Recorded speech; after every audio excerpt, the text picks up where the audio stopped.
반갑습니다 여러분. 여러분의 국어 성적을 석석 올려드릴 고대나온 국어 강사 석정환입니다.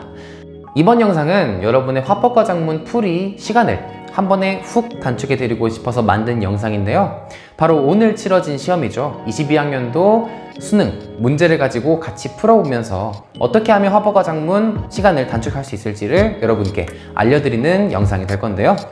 여러분 22학년도 수능 화법과 작문을 풀어보시고 이 영상을 보는 것도 괜찮고, 아니면 그냥 문제지를 뽑아놓고 그 옆에다가 필기하시면서 같이 저랑 문제를 풀면서 이 강의를 듣는 것도 괜찮을 것 같아요. 물론 여러분이 먼저 문제를 풀어보셨다면 이 강의의 효과가 훨씬 더 커지겠죠. 네, 여러분 화법과 작문 시간을 줄이기 위해서는요, 우선 글을 다 읽고 푸시면 절대 안 됩니다. 네, 문제를 먼저 보고서 요 문제에서 요구하는 부분으로 가서 글을 집중적으로 읽으셔야지, 글을 먼저 후루루룩 다 읽은 다음에 문제를 풀면 글을 한번 읽고 문제 풀다가 또 올라가서 글을 읽고 풀다가 또 올라가서 글을 읽고 하다 보면 시간이 10분, 20분 이렇게 늘어나 버려요. 그래서 시간을 단축할 수 있는 가장 좋은 방법은 문제를 먼저 보면서 선지에서 요구하는 대로 글을 읽어나가면서 문제를 푸는 게 가장 효과적입니다. 같이 한번 보겠습니다. 자, 35번부터 37번 세트입니다. 다음은 학생의 발표이다. 물음에 답하시오. 역시나 이번 수능에서도 가장 첫 번째 세트는 화법, 그 중에서도 발표로 구성이 되었는데요. 항상 이 세트는 세 문제로 구성이 됩니다. 그래서 그 중에는 보통은 처음에는 이제 발표할 때 사용한 전략, 두 번째는 자료, 세 번째는 학생들의 반응이나 학습 활동을 물어보는 문제들이 나오는데, 이번 세트 같은 경우는 36번 문제도 발표 전략을 가지고 묻는 문제로 나왔어요. 그렇지만 난이도가 크게 높지가 않아서 여러분도 어렵지 않게 풀었을 텐데, 첫 번째 화법 단독 세트의 마지막 세 번째 문제는요, 대부분 거의 이런 학습 활동 문제가 나오는데, 이거 사실은 지문이랑은 큰 관련이 없는 문제입니다. 이 문제 같은 경우는 지문을 굳이 내용을 깊게 파악하지 않아도 충분히 풀 수 있는 문제예요. 그래서 이런 문제에 대해서는 우리가 어떤 전략을 세울 거냐면, 자, 우선 이 문제를 먼저 풀 겁니다. 왜 먼저 풀 거냐?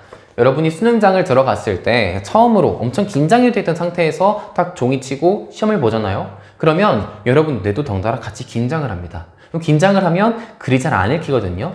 그 상황에서 문제도 안 풀린다? 그럼 긴장감이 점점 배가가 되죠. 그렇기 때문에 먼저 풀면서 뇌를 조금 워밍업을 시켜줄 필요가 있어요. 이 문제 같은 경우는 지문이랑 큰 관련이 없기 때문에 난이도가 그리 높지도 않습니다. 그래서 워밍업을 시켜줘서 약간 수능 국어를 풀기 전에 준비 운동을 한다? 이런 느낌으로 이 문제를 푸시면 될 것 같아요.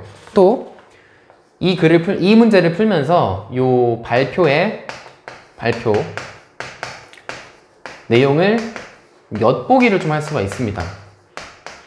그래서 발표의 핵심 제재라든지 발표가 하고자 하는 메시지라든지 이런 것들을 발표랑은 큰 상관이 없는 37번 문제를 풀면서 여러분이 엿보기를 할 수가 있어요. 그런 효과를 가지고 올 수가 있기 때문에 이 37번 같은 경우는 먼저 문제를 풀어주시는 게 맞습니다. 자, 그러면 37번 문제를 같이 풀어보겠습니다. 보기는 위 발표를 들은 학생들의 반응이다. 이번에는 반응에 대한 문제가 나왔네요. 보기에 들어간 학생들의 듣기 방식으로 가장 적절한 것은? 역시 듣기 방식을 물어보고 있죠. 지문이랑은 아주 큰 관련이 없는 문제입니다. 보기 봅시다. 자, 석류탕과 남면을 조리할 때 모두 꽝고기를 재료로 사용하는 걸 보니 당시에는 꽝고기가 구하기 쉬웠나 봐. 추측이네요. 이런 거를 여러분이 문제 풀면서 적거나 할 필요는 없는데, 그냥 저는 해설 강의를 해주는 입장이다 보니까 이런 걸 적어 드리는 겁니다. 자, 학생이 석류탕에서 만두 만드는 방법이 내가 아는 만두 만드는 방법과 크게 다르지 않네. 내가 아는 만두 만드는 방법이니까 요거는 본인이 가지고 있던 배경 지식을 활용했다. 이런 내용이 나올 수 있겠죠. 3. 석류탕이 어육류에 속하는 걸 보니 고기를 핵심적인 재료로 간주해서 분류한 것 같아. 자, 그런 것 같아 라고 했으니까 이것도 추측하면서 들은 것이라고 볼 수가 있겠습니다. 이 정도로 약간 대략적으로 파악을 하고 선지로 가보도록 하겠습니다.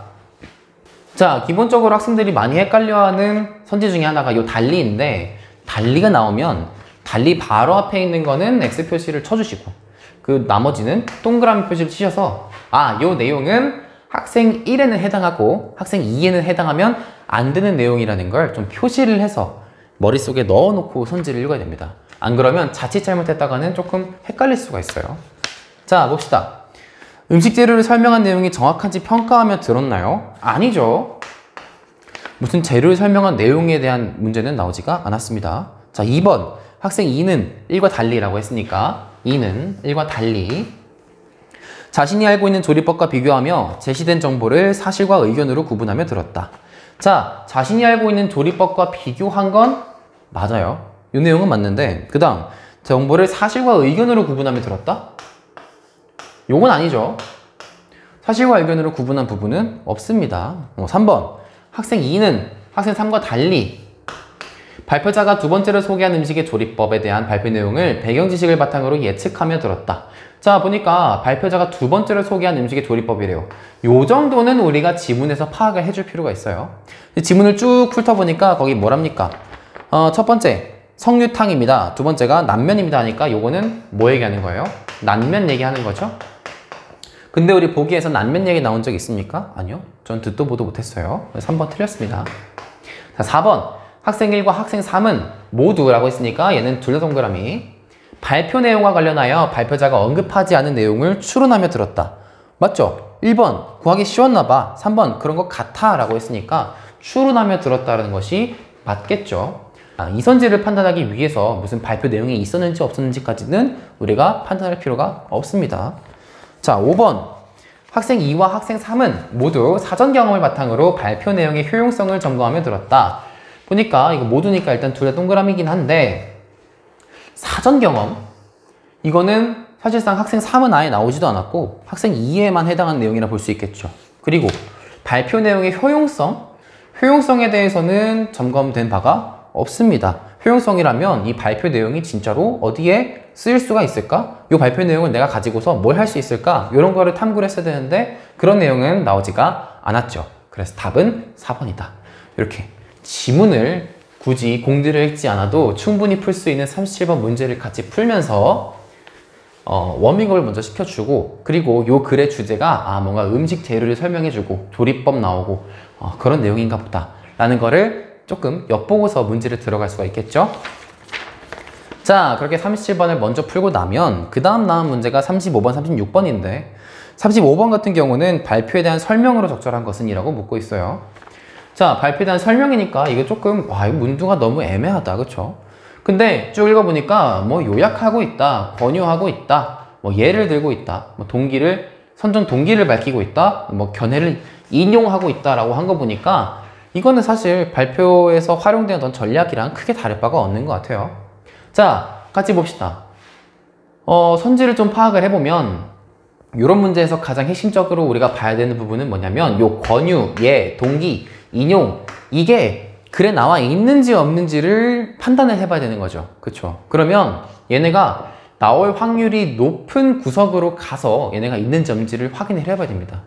얘네 하나하나 판단하면서 글 전체 다 읽는 것보다는 얘네가 있을 확률이 높은 곳에 가서 찾는 게 빨라요.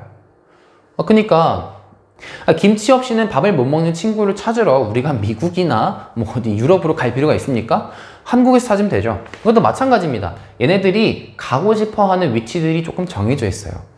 근데 요약 같은 경우는 뭐 딱히 없는데 권유라고 한다면은 글의 초반 부분에 있을까요? 후반 부분에 있을까요? 후반 부분에 있겠죠.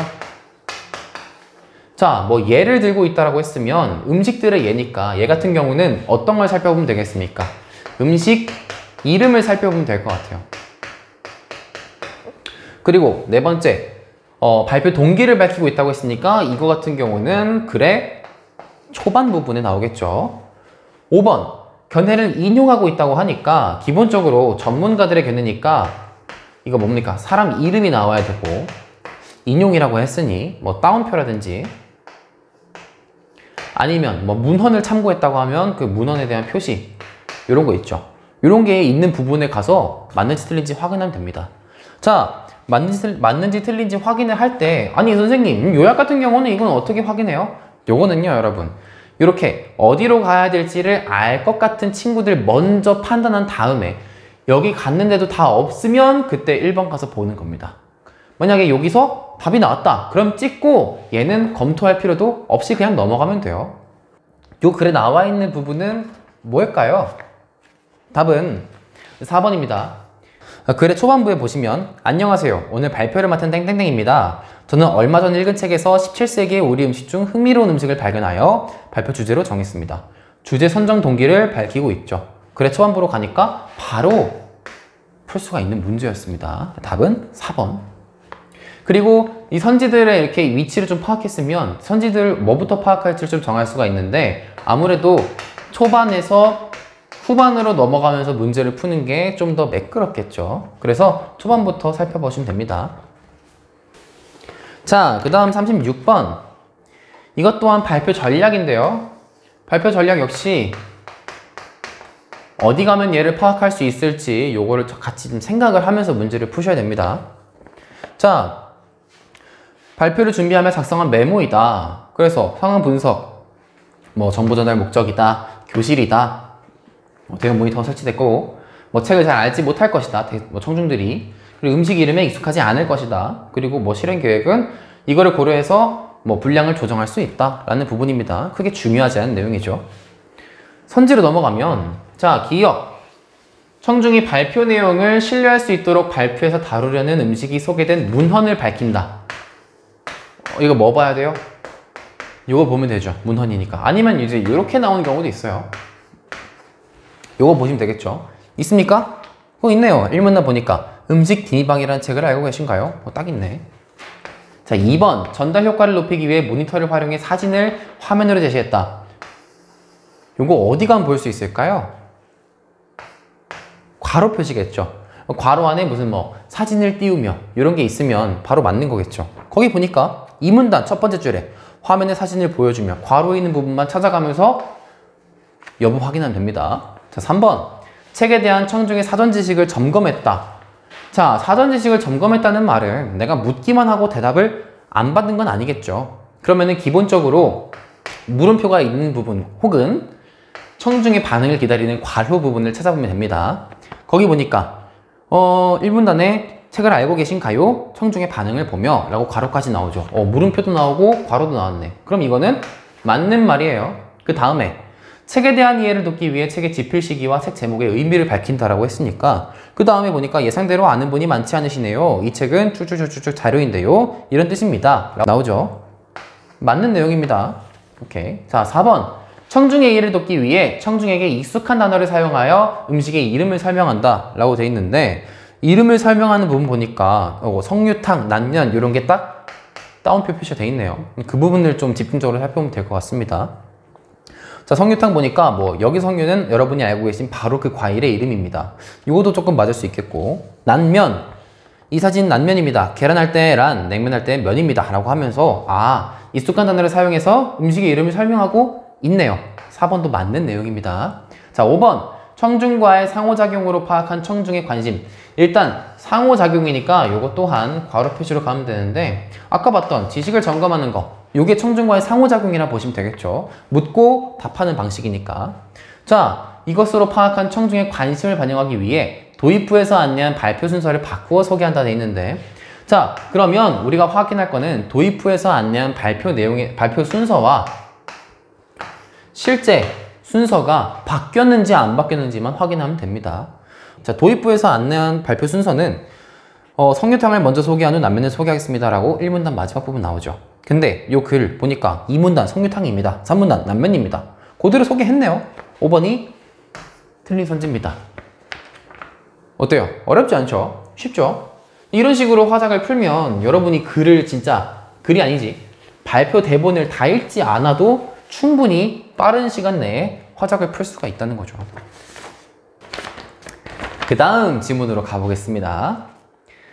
자, 38번부터 42번 무려 5문제가 출제되는 아마 가장 오답률이 높은 분야일 것 같습니다. 화법과 작문 복합 세트입니다.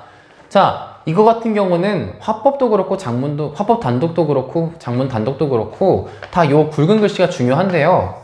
얘 같은 경우는 이 굵은 글씨가 더 중요해요. 왜냐? 지문이 2개가 나오거든요. 그러면 그 지문 두 개가 어떤 연관성을 가지고 있는지를 파악을 우선 해야 됩니다. 그게 요 굵은 글씨 안에 들어있어요. 자, 같이 봅시다. 가는 한 학생이 학생의 누리집 게시판에 올린 글이고, 이 누리집은 홈페이지죠.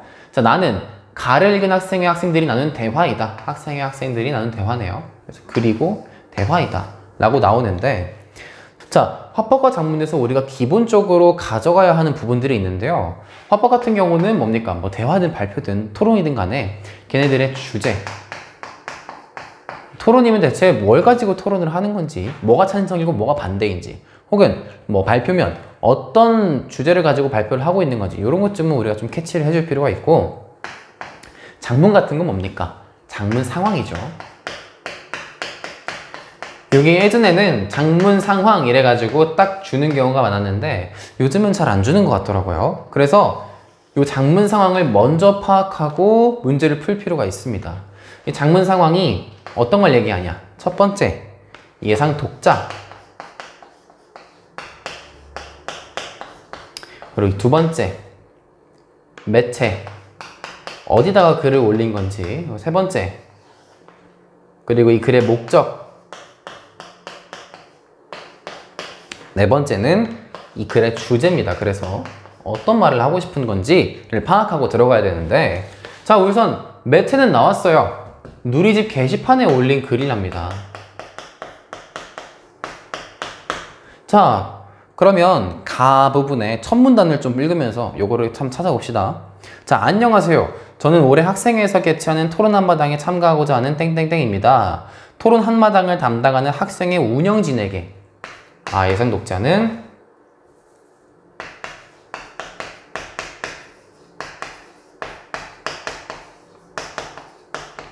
운영진이고, 자, 토론 한마당 예선 방식의 개선을 건의하고자, 목적은 뭡니까? 건의네요, 건의.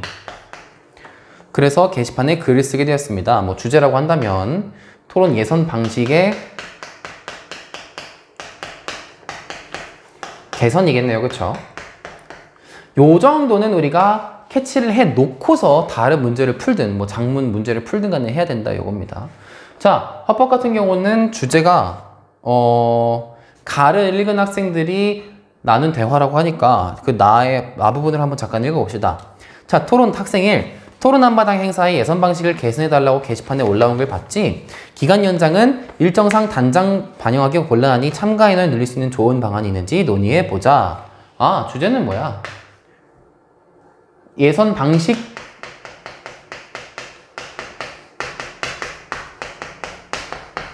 개선 방안에 대해서 토의 같은 걸 하는 거네요. 그쵸? 자, 그래서 기간 연장은 안 되니까 인원을 늘릴 수 있는 좋은 방안, 그 중에서도 인원을 늘릴 수 있는 방안에 대해서 토론을 해보는 것 같습니다.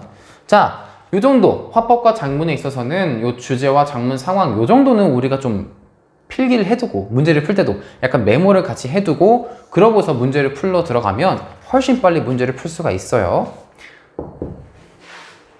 요 정도는 먼저 미리 파악을 해두자 라는 게 화법 작문의 시간을 줄일 수 있는 또 하나의 팁입니다. 자, 그리고 다른 문제 파트보다 이게 5문제나 되다 보니까 여기서 또 중요한 게 뭐냐면 얘는 이 문제를 풀이하는 순서가 상당히 중요해요. 어떤 순서로 문제를 풀 것인가가 중요한데, 제가 학생들에게 항상 강조하지만 화법과 작문이든 문학이든 독서든 간에 가장 좋은 순서는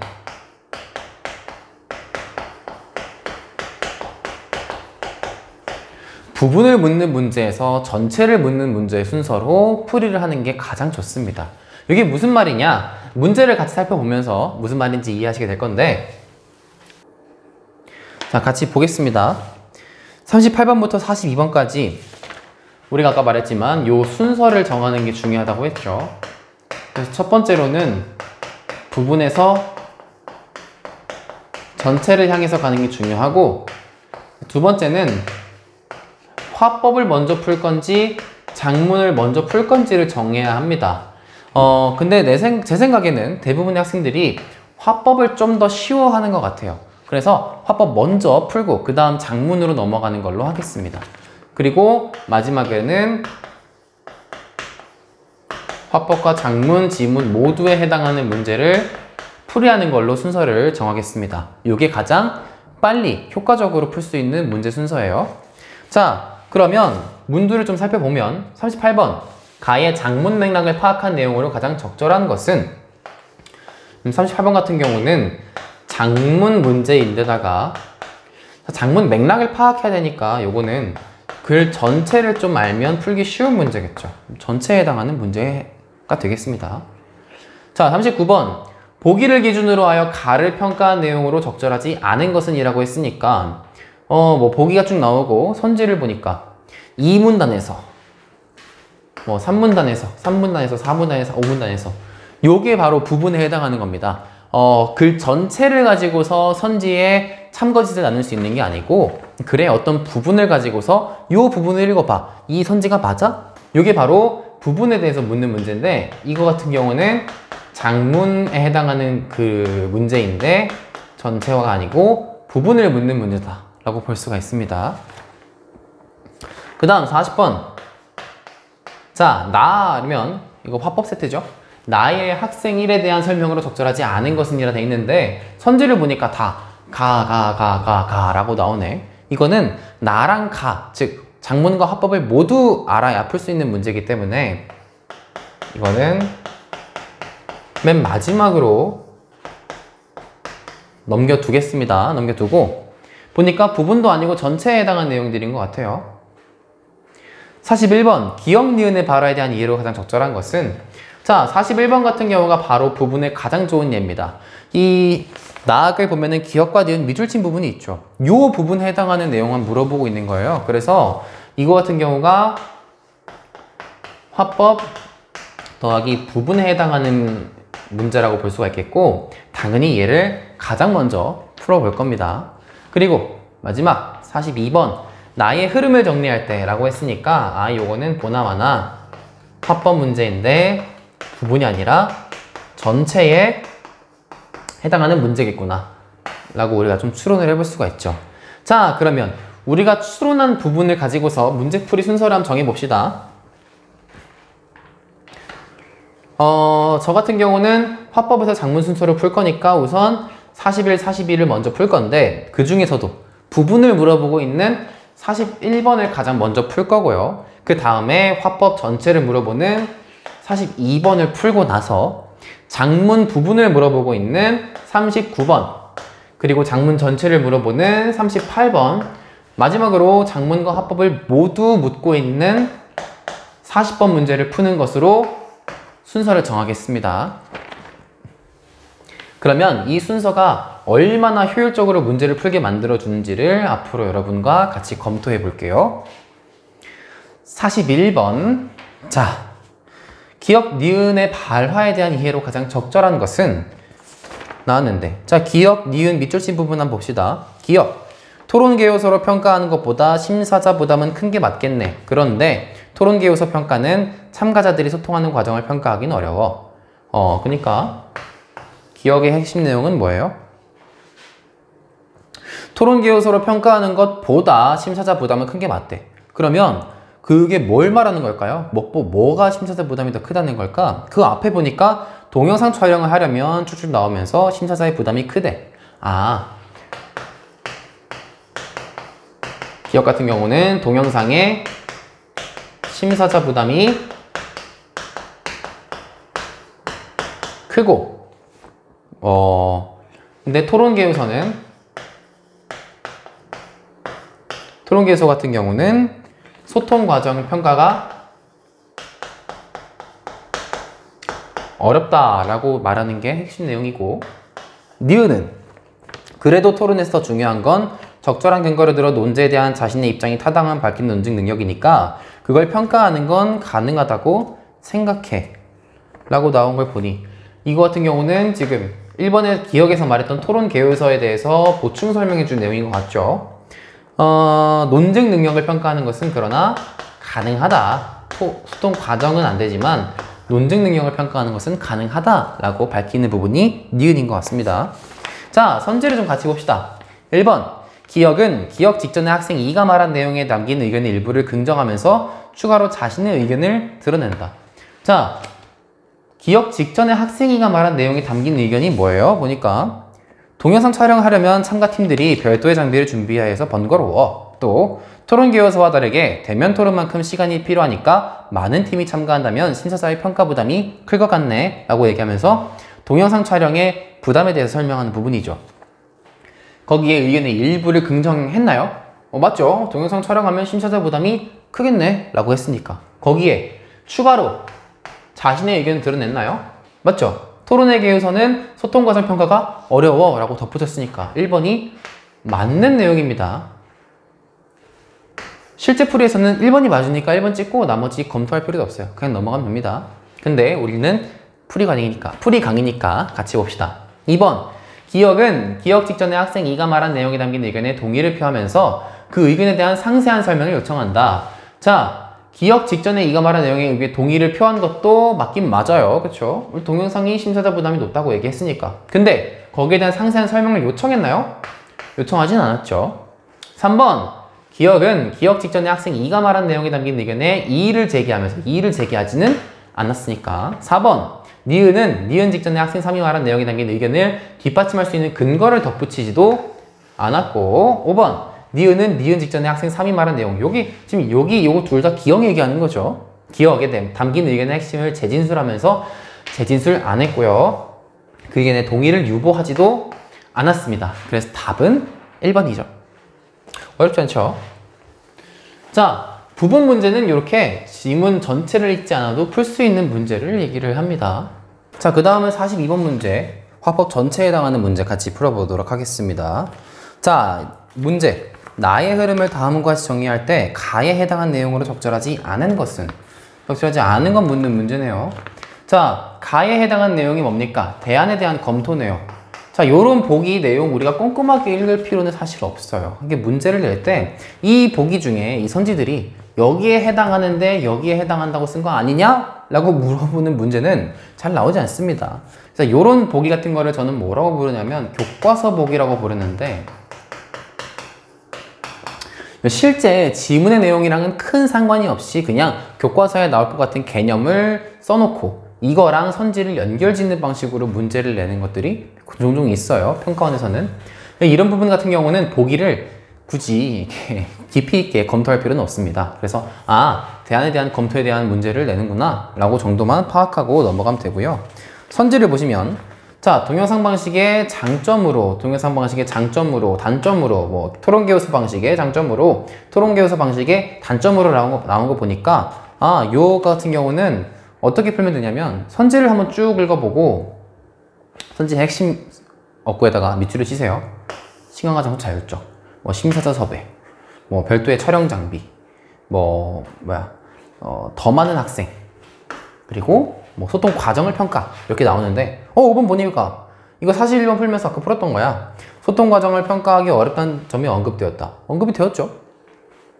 이거 맞는 말이고. 자, 나머지 4개를 가지고서 우리가 보면 되는데 이거를 딱 핵심 어구에다가 밑줄을 쳐놓고 이 부분을 읽으면서 이 부분 나왔네, 이 부분 안 나왔네 하는 거를 없애면서 읽으면 됩니다. 봅시다. 자, 거기 학생 1 세 번째 봐라. 즉 오른쪽에서 위에서 세 번째 거요. 두 가지 방식이 여러 측면에서 달라 보이는데 각각의 방안이 가지는 장점은 뭐라고 생각해? 라고 하면서 장점 언급 시작하는 거죠. 학생 2, 토론교요서로 평가하면 현행 방식일 때 예선에 참가하지 못한 학생들도 기회를 얻을 수 있어. 더 많은 학생이 예선에 참가할 수 있다는 점이 언급되었다. 맞네요, 장점으로. 자, 그리고 그 다음에 이제 토론교요서는 이제 안 살펴봐도 돼. 왜? 선지 남은 게 동영상 방식밖에 없으니까. 자, 그 다음 학생 3. 동영상을 제출하도록 하면 대면 토론과 달리 토론 시간이나 장소를 참가자들이 자율적으로 정할 수 있어.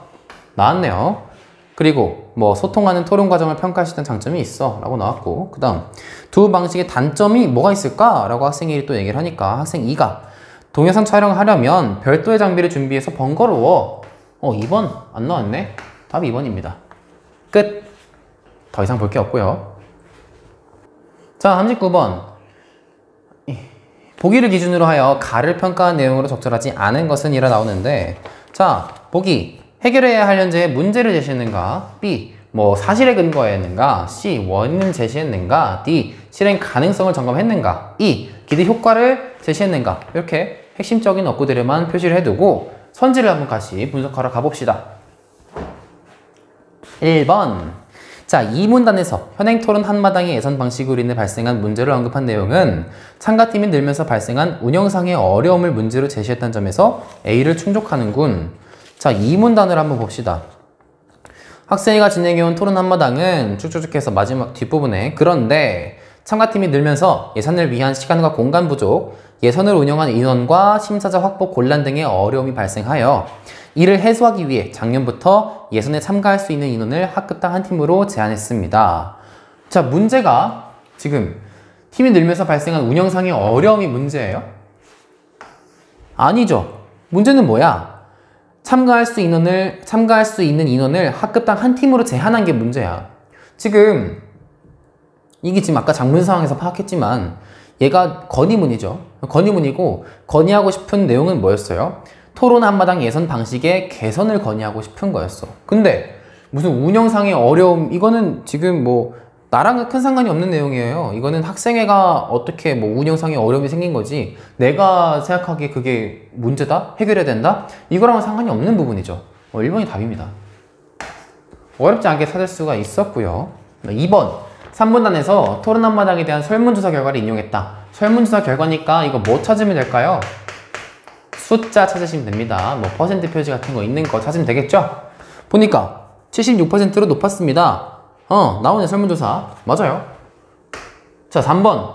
3분단에서 현행 예선 방식의 한계를 언급한 내용은 참가자들 제안을 학생들이 불만족한 원인으로 제시했대요. 한계를 언급한 부분 어딨어? 한계 딱 나오네. 3분단 마지막 줄에. 자, 불만의 원인은 어쩌고저쩌고 찾을 수 있습니다. 맞네. 불만 원인 나왔네. 4번. 4분단에서 인근 학교의 사례를 언급한 내용은 유사한 상황에서 문제를 해결한 사례를 통해 어쩌고저쩌고를 제시한다는 점에서 D를 충족하는군. 있는지 없는지 봅시다. 4분단 마지막에 이 학교들에서는 대면 토론의 기간을 연장하거나 예선에서 토론 교수로 평가하니까 많은 학생들이 예선에 참가할 수 있었습니다. 실행 가능성이 있다고 볼 수가 있죠. 맞는 말이고요. 5번. 토론 한마당의 예선 방식 개선이 가져올 결과를 언급한 내용은 문제 해결을 통한 기대 효과를 제시했대요. 봅시다. 마지막에. 자, 토론 한마당 예선의 기간을 연장 방식이나 평가볼 변경하면 저저저해서 그러면 토론 한마당에 대한 학생들의 관심도도 높아져서 토론 한마당이 학생 자치대표 행사로 자리매김하게 될 것입니다. 라고 하면서 기대 효과 언급하고 있는 부분이 있죠. 답은 1번입니다. 사실 요거는 장문 상황 파악했으면 어렵지 않게 풀 수 있었어요. 장문 상황이 운영상의 어려움이 문제가 아니고 참가팀이 늘면서 문제가 뭐야? 이 예선을 참가할 수 있는 팀의 수가 너무 줄었다. 이게 문제였어요. 그래서 답은 1번이었습니다. 자, 그 다음 장문 전체 38번. 가의 장문 맥락을 파악한 내용으로 가장 적절한 것은 자, 1번 공동체 문제를 해결할 수 있는 주체를 예상 독자로 설정했다. 아까 장문 상황 써놓은 친구들은 바로 파악할 수 있었겠죠. 예상 독자 누구였어요? 이거 학생이었어. 자, 이 문제를 해결할 수 있는 주체 맞나요? 맞네요. 1번 답입니다. 이번 화법작문이 1번이 답인 게 많아가지고 그 친구들 풀면서 조금 의심했을 것 같아요. 1번을 계속 찍으면서 아닌 것 같은데 1번이 이렇게 많이 나와도 돼? 했을 것 같아요. 자, 2번 공동체 문제를 해결하기 위해서는 구성원 개개인의 인식 개선이 필요함을 글의 주제 아니죠. 건의문인데. 3번 깨달음을 성찰 아예 아니죠. 4번 기록하기 위한 개인적 성격? 건의문인데. 5번 잘 들어도록 보고한 형식 보고서? 아니죠. 건의문이라니까. 1번이죠. 이거 같은 경우는 사실 장문 상황만 잘 알았어도 바로 풀 수 있는 문제였습니다. 생각보다 그렇게 어렵지 않게 풀 수 있죠. 마지막 40번. 자, 나의 학생 1에 대한 설명으로 적절하지 않은 것은 아까 41번, 42번 풀면서 조금 눈치 빠른 학생들은 눈치챘을 수도 있는데 이 학생 1이 약간 좀 토론에서 어떤 역할을 하고 있는 것 같아요? 약간 사회자 역할 좀 하고 있는 것 같아. 약간 좀 중재를 하고 주제 이렇게 해야 됩니다. 막 이런 거 얘기해주고 그래서 보니까 논의의 계기를 삼고 있다. 필요성 제시한다. 논의 진행하고 있다. 맞는 말인 것 같죠? 다 사회자 얘기니까. 자, 보면 맞는지 틀린지만 확인하면 됩니다. 1번 가에서 토론 한마당 예선 방식 개선을 요구한 것을 논의의 계기로 삼고 있다. 맞죠? 아까 확인했죠. 2번 가에서 서술한 예선 참가 인원 제한의 배경을 언급하며 논의의 필요성을 제시하고 있다. 나 보니까 학생 1의 두 번째 말 봐. 행사 운영을 위한 시간과 공간이 부족하고 심사자가 부족한 상황에서 토론을 유지하다 보니 참가 인원을 제한하게 돼요 라고 배경에 제시합니다. 3번 가에서 예선 방식 개선을 위해 제시한 두 가지 방식 각각의 장단점을 판단하게 하며 논의를 진행하고 있다. 자, 가에서 예선 방식 개선을 위해 제시한 두 가지 방식이 뭐랑 뭐였어요? 그 이제 마지막 부분 보니까 오문단 뭐 기간을 연장하는 방식이나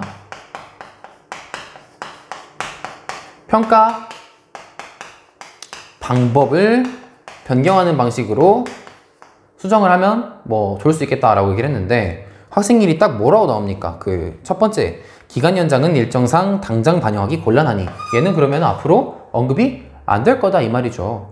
그럼 답이 뭐야? 3번이 틀린 거지. 요 두 가지 방식 각각의 장단점 판단하는 거는 평가 방법의 장단점 판단을 한 거예요. 여기서 동영상이냐 아니면 뭐 개요서냐 요건데 이거 같은 경우는 지금 기간 연장이냐 평가 방법이냐를 가지고 토론을 한다고 얘기했으니까 틀린 말이 되겠죠. 그래서 답은 3번입니다.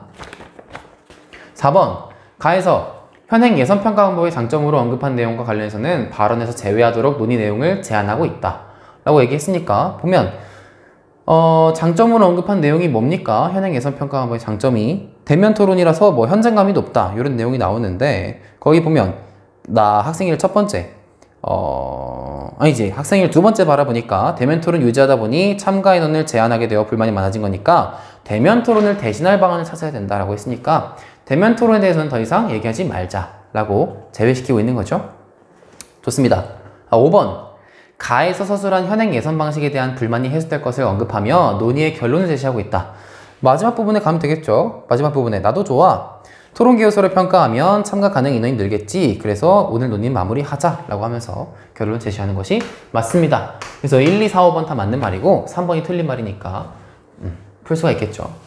그러니까 40번 같은 문제는 장문 문제와 화법 문제를 모두 풀고 나서 그 전체적인 맥락을 다 파악하고 나서 문제를 풀어야 훨씬 빨리 풀 수 있는 유형이에요. 그렇기 때문에 효과적인 장문, 합법, 이 복합 세트를 푸는 데 있어서는 이 문제 순서가 상당히 중요한 역할을 했다. 우리가 이 순서를 정하고 문제를 풀어야 훨씬 더 빠른 시간 안에 문제를 풀 수가 있었다라는 것을 보여주는 아주 좋은 세트였던 것 같습니다. 네, 자 우리는 이제 화법 장문의 마지막 세트인 장문 단독 세트를 향해서 가보도록 하겠습니다. 장문 단독 세트는 역시나 화법 장문에서 제일 중요한 것 중 하나가 굵은 글씨라 그랬죠? 굵은 글씨를 통해서 우리는 약간 장문 상황을 좀 이해할 수 있어야 돼요. 그러니까 장문에서 제일 중요한 게 장문 상황이라고 그랬죠. 장문 상황 중에는 뭘 파악해내냐? 첫 번째 예상 독자, 예독이라고 하겠습니다. 그리고 두 번째가 매체, 세 번째 이 글의 목적, 그리고 네 번째가 글의 주제였죠. 자 43번 45번 다음은 건강상식 잡지의 편집장이 보낸 요청과 그에 따라 기자가 작성한 초고이다. 물음에 답하시오 라고 되어 있으니까 일단 첫 번째 예상 독자는 누굴까요? 이 잡지 구독자들이겠죠. 매체는 잡지네. 목적은 좀 읽어봐야 할 것 같고 그리고 주제도 읽어봐야 될 것 같아요. 다음 거 넘어가서 봅시다. 다음 거가 아니지. 자 그러면 한번 그 요청을 한번 같이 읽어봅시다. 안녕하세요, 편집장입니다. 기획연재 다양한 직업세계의 직업병 제2회 원고와 관련하여 악기 연주자가 겪는 근골격계 질환을 주제래. 악기 연주자가 겪는 근골격계 질환, 이 주제래요. 그래서 뭐 글을 쓰면서 질환의 개념, 유병률, 완화 방법을 포함해주세요. 감사합니다. 목적은 뭐겠어요? 정보 전달이네. 요 정도 우리가 좀 파악을 하고서 문제를 풀러 가보자는 겁니다. 자, 문제를 보면 43번에 45번 43번 같은 경우는 활용한 글쓰기 방법 문제고요. 꾸준히 나오고 있는 문제 유형입니다. 44번은 고쳐쓰기도 상당히 자주 나오는 유형이죠. 그리고 45번은 자료에 해당하는 문제가 나왔고 학생들이 가장 많이 틀리는 유형 중에 하나예요. 요 자료 이해. 학생들이 이 자료 이해를 제일 어려워하는데 한번 같이 어떻게 풀면 좋을지를 좀 체크해 봅시다. 자, 그러면은 뭐부터 풀 거냐? 아까 뭐라고 했어요, 쌤이?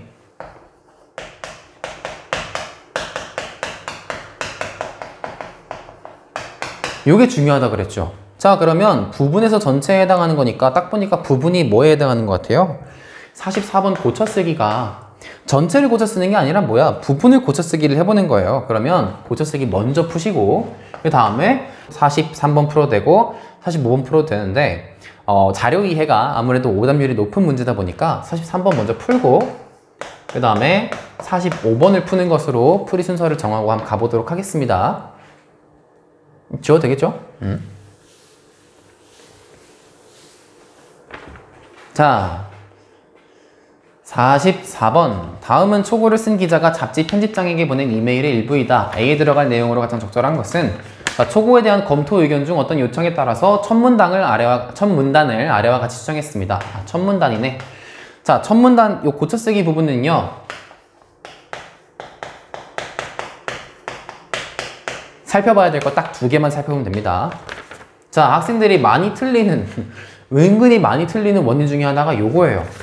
도대체 뭘로 고쳐 쓴 거냐? A와 A'을 잘 파악을 해야 됩니다. 여기 보면 뭐야? 첫 문단, 즉 초고에 있는 첫 문단을 이걸로 수정한 거예요. 그러면 얘는 초고를 보기로 수정하는 겁니다. 오케이? 근데 거꾸로도 있어요. 보기를 초고로 수정하는 경우도 있고. 자, 그 다음 뭘 확인하면 되냐? 바뀐 부분입니다. 그래서 바뀐 부분에다가 표시를 해주면서 글을 봐야 됩니다. 자, 그 초고 부분이랑 1문단 같이 읽어보면 직업성 질환 중 하나인 근골격계 질환은 근육, 신경뼈와 주변 조직 등 근골격계에 발생하는 손상 또는 통증을 말한다. 여기까지 똑같아. 똑같은 부분은 굳이 뭐 색할 필요 없고. 그 다음 사무직의 요통이 대표적인 예이다. 부분이 없어졌어요.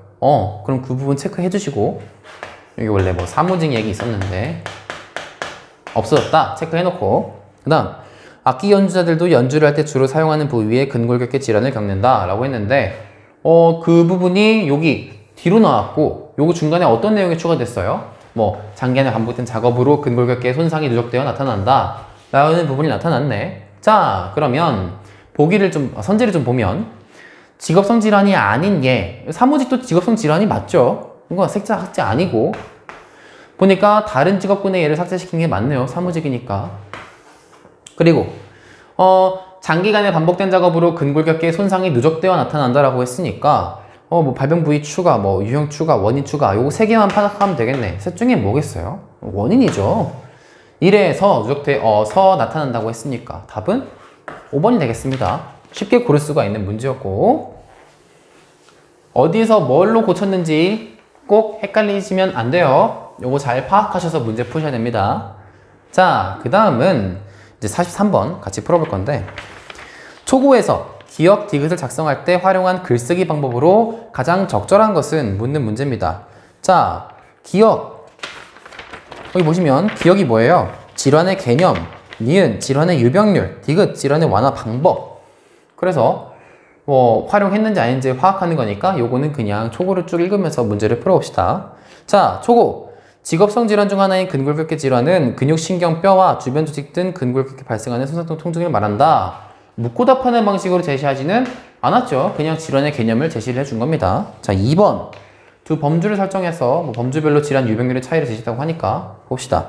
2문단 악기 연주자들의 근골격계 질환 유병률을 악기군과 부위의 범주로 나누어 차이를 살펴보면 다음과 같다. 먼저 악기군별로 보면 다른 악기 연주자들보다 건반 악기 연주자들의 유병률이 가장 높았다. 범주를 나눴네요. 뭐 유병률을 악기군과 부위의 범주로 나누어서 악기군에서는 건반 악기가 잘 높고 그 다음에 뭐 부위별로 보면은 목, 어깨, 팔꿈치, 손목에서 유병률이 가장 높았다. 그래서 질환 유병률의 차이를 제시했다라고 하면 맞죠? 헷갈리시면 안 되는 게 범주별로니까 각 범주 안에서 얼마나 유병률이 차이가 있는지를 제시한 겁니다.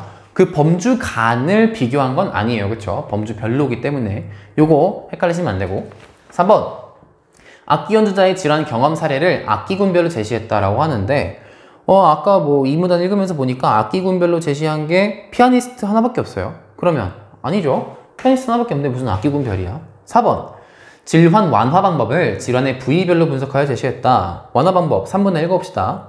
악기군별로 차이는 있지만 연습 중 휴식, 운동, 연주 자세, 연주 기간 등이 근골격계 질환의 유병률에 영향을 미친다. 그렇다면 여기에 질환 완화를 위한 방법은 무엇일까?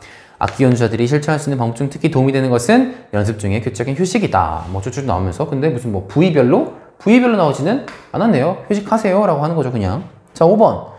효과가 있는 운동의 과정을 단계별로 제시도 없어요. 그냥 뭐 운동에 대한 것도 뭐 딱히 구체적으로 제시된 바가 없기 때문에 답은 2번이라고 볼 수 있겠네요. 어렵지 않게 풀 수 있었고 마지막 45번 자료 활용 문제입니다.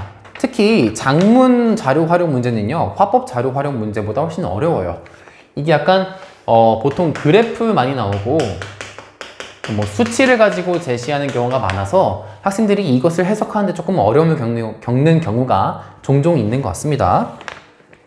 자, 적절하지 않은 거 고르는 거네요. 논문 자료입니다. 논문 자료라고 하는데 사실상 보니까 수치죠. 네, 숫자 노름입니다. 악기 연주자의 근골격계 질환의 전체 부위 유병률은 관악기는 57.6%, 건반악기는 75%, 현악기는 68%로 나타났다. 그 다음에 통증 부위에 따른 유병률은 상지 부위의 경우 관악기 대비 건반악기가 1.82배, 현악기가 1.57배였고 하지 부위는 관악기 대비 건반악기가 1.72배, 현악기가 0.87배 나타났다. 자료 어떻습니까? 되게 복잡하죠? 이런 자료 활용 문제, 특히 장문 단독 세트에 있는 자료 활용 문제는요 여러분이 선지보다 자료를 훨씬 더 꼼꼼하게 볼 수 있어야 돼요. 훨씬 더 꼼꼼하게 분석하고 나의 관점에서 이 자료 내용을 대략적으로 정리가 되어 있어야 선지를 해석을 할 수 있는 눈이 생깁니다. 그래서 우리는 자료를 해석하는 데 좀 더 시간을 쏟을 거예요.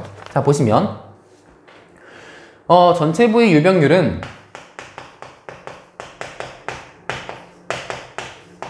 1등이 누굽니까? 1등이 건반악기, 2등이 현악기, 3등이 관악기인데 자, 그 다음에 내 통증 부위에 따른 유병률은요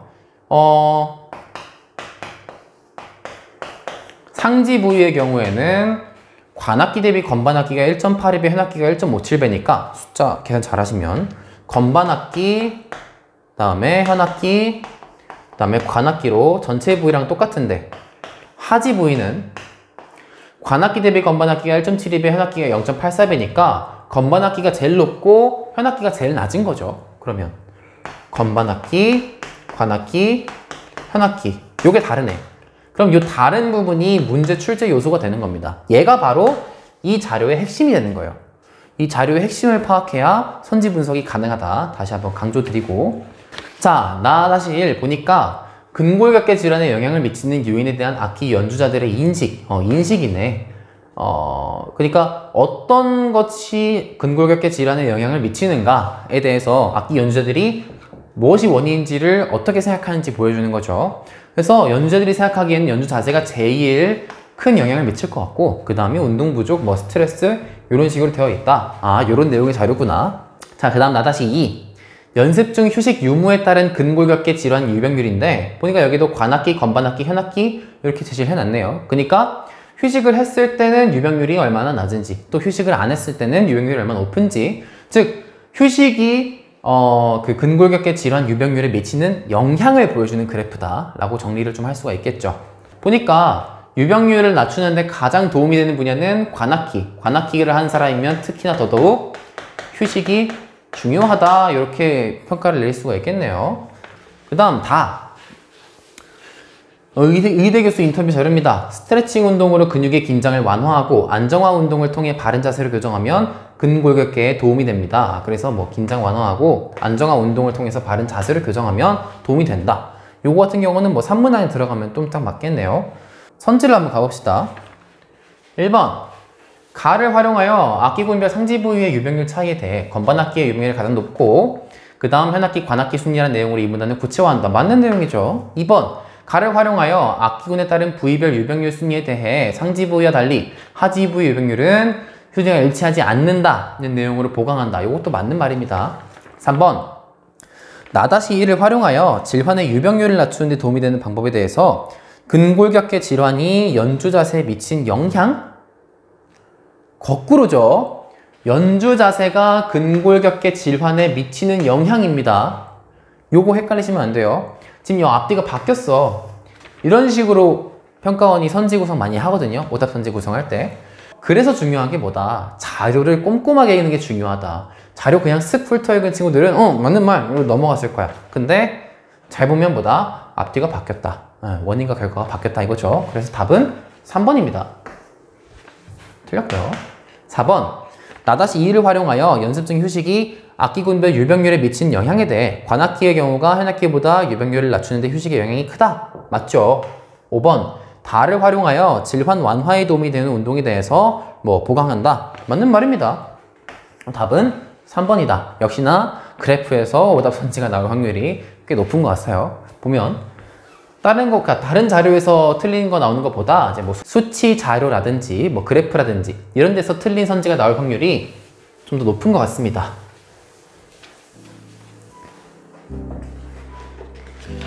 자, 이렇게 해서 화법과 장문 오늘 치러졌던 22학년도 수능을 통해서 화법과 장문 풀이 전략을 같이 검토를 해봤는데요. 여러분이 오늘 저랑 검토하신 부분을 잘 필기를 해뒀다가 다음 화법 장문을 풀 때 전략을 적용을 해보시면서 진짜 이렇게 적용을 하니까 훨씬 문제가 잘 풀리네, 훨씬 문제가 빨리 풀리네, 이렇게 체크해 보시면 좋을 것 같습니다. 네, 이상으로 화법과 장문 강의를 마치겠고요. 국어 성적이 여러분의 꿈의 발목을 잡지 않는 그날까지 국어를 강의하겠습니다. 지금까지 고대 나온 국어 강사 석정환이었습니다.